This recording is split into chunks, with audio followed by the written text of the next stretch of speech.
भ्रष्टाचार, कालाधन, जाली नोट और आतंकवाद। कल रात 8 बजे दूरदर्शन पर प्रधानमंत्री नरेंद्र मोदी के देश के नाम संबोधन की खबर आई तो किसी को भनक नहीं थी कि मोदी क्या बोलने वाले हैं। जब तक मोदी बोले नहीं तब तक देश को पता नहीं था कि 500 रुपए और 1000 रुपए के नोट बंद होने वाले हैं।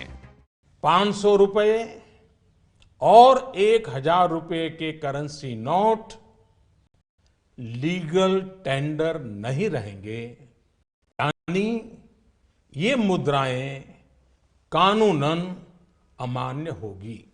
8 नवंबर 2016 काले धन पर सर्जिकल स्ट्राइक भी उतनी ही गोपनीय थी जैसी 28 से 29 सितंबर की रात पाकिस्तान में हुई सर्जिकल स्ट्राइक। 40 दिन में पीएम मोदी का ये दूसरा बड़ा धमाका था।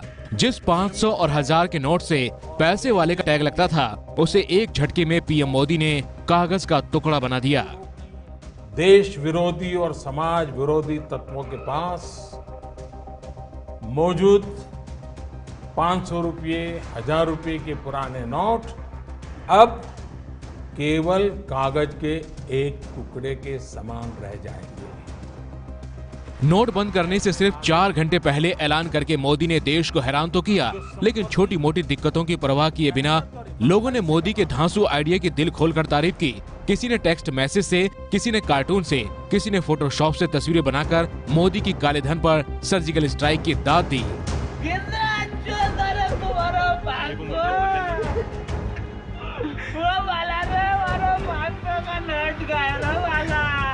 देखिए फेसबुक, ट्विटर, व्हाट्सएप पर चले कुछ मैसेज। मोदी ने ट्रम्प कार्ड चला, पूरी इंडिया हिलेरी है। मोदी ने न्यूक्लियर बम गिराया है। ये काम 56 इंच वाला ही कर सकता है। मोदी का समर्थन किया कीजिए, वो सोने की चिड़िया के दिन वापस लाएंगे।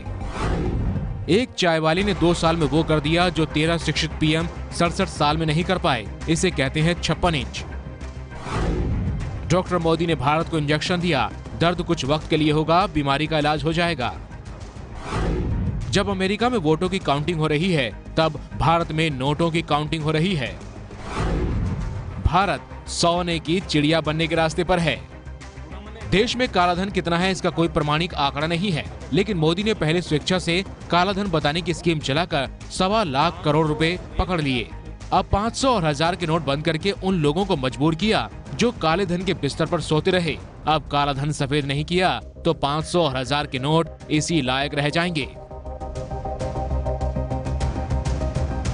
मेरे अकॉर्डिंग तो एक जस्ट लाइक नायक मूवी एक ही न्यू नायक पीरियड है। अच्छा है ना, ब्लैक मनी एक बार बाहर तो आए। लोगों की प्रतिक्रिया से सरकार का भी मन बढ़ा कि देश ने कड़े फैसले का दिल खोलकर स्वागत किया है। अब लोगों को अपने ईमानदार होने पे गर्व होने लगा। पहली बार it pays to be honest. ईमानदारी का लाभ है, ये कल रात के बाद इस देश के नागरिकों को पहली बार लगने लगा। दिसंबर 2016 तक जिस तरह पाकिस्तान पर सर्जिकल स्ट्राइक करके मोदी ने विरोधियों को भी तारीफ के लिए मजबूर किया, उसी तरह काले धन पर सर्जिकल स्ट्राइक करके भी मोदी कई विरोधियों को अपने पाले में ले आए। वो विरोधी समझदार निकले जिन्होंने देश के जनमन को समझकर अपना सुर बदल लिया और खुलकर मोदी की तारीफ की। 500 और 1000 रुपए बंद करने का फैसला पाकिस्तान से बैठकर जाली नोटों का धंधा करने वालों पर सर्जिकल स्ट्राइक थी। काले धन वालों पर सर्जिकल स्ट्राइक थी। विरोधियों के लिए भी सर्जिकल स्ट्राइक साबित हुई।